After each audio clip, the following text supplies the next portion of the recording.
everybody, welcome back to Sticky Floor Friday, the internet movie show that wishes you a Happy New Year. Isn't it great how people are so nice around the New Year? They're saying, oh, Happy New Year to total strangers. But then about 2 days later, they break all their New Year's resolutions, they become angry at themselves, and then they project that anger outward to everyone else in the universe, and then everybody hates each other again, and the world is back to normal. Anybody else notice that? Or is it just me? Anyway, that's just one of the many reasons why I don't have New Year's resolutions. Alright. According to the Mayan calendar and John Cusack, 2012 is the last year of our existence. So I've come up with the top 5 most anticipated films before the apocalypse. Number 5, 007 Skyfall. Number 4, Tarantino's Django Unchained. Number 3, The Avengers. Number 2, Dark Knight Rises. And number 1, The Hobbit. Now I'm a little disappointed to say I only saw 2 of the 6 billion movies that came out. Both movies I saw, though, were made by cinema masters, but one of them was infinitely better than the other. So, which one was it?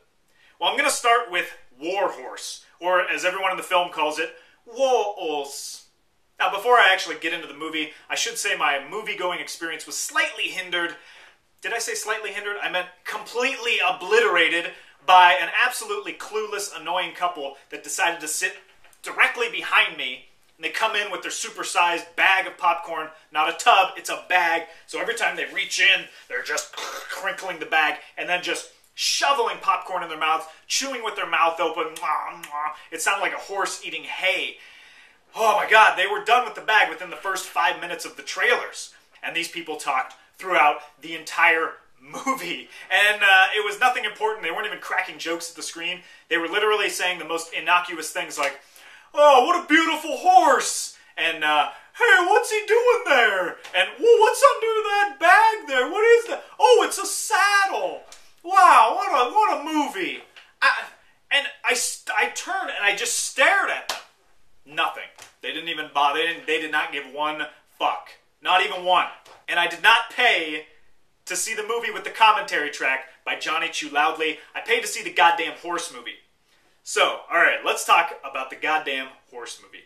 This is stock Spielberg, with the impeccable cinematography, the epic scale, bombastic storytelling, and the soaring, sweeping John Williams score. It's pretty much, no, it's literally everything that you would expect a Spielberg movie to be. It has all of the right pieces in all the right places. There are no surprises, and the dialogue is earnest to the point of being syrupy and really sappy. It's like, oh, that's a beautiful horse, and oh, it's a miracle horse, and that's a war horse. What kind of an horse? A miraculous kind of an horse, be my guess. The best example of this is a scene where a British soldier and a German soldier become friends on a battlefield.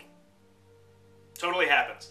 So there's a battle, and there's a lull in this battle, and it's on this place called No Man's Land. And the horse is with the Germans, the war horse. He's with the Germans. He escapes, or he just starts running because he's a horse. He doesn't know what the hell he's doing. And he goes through the battlefield, through a whole bunch of barbed wire, gets himself tangled, and it's supposed to be all sad because he's a horse, you know. And he's like, oh, I'm a horse.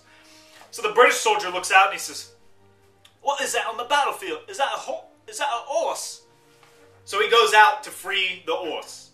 And then, on the other side, a German comes out to free the horse. And so they combine forces to free the horse from its barbed wire. And in the process, become pals. And then when it's time to go their separate ways, when they argue over who's going to get the horse, they don't shoot each other in the face or stab each other in the belly. They flip a coin. Just like friends do. They flipped a coin. And then even as they're walking away, the British soldier's like, hey Pete, well, I'm a really bad shot, so I might not shoot you. Don't know what that accent was, but the point is, what? And the real problem with this movie is that there really isn't a problem with it. I know that sounds strange, but you walk into it expecting it to be a movie about a horse, and it's a movie about a war horse. And honestly, I just don't care about horses. I don't watch the Kentucky Derby, because I don't believe horses are athletes, or they even understand what they're doing, running around a track in a race. Do you think a horse knows that it's plowing a field to save a family? No, it's going because it's told. The only thing it's thinking is like, ooh, a carrot.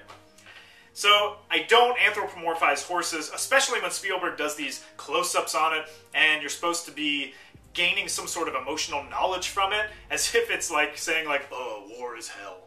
It's not. It's a horse. The other movie I saw was Hugo, directed by Martin Scorsese.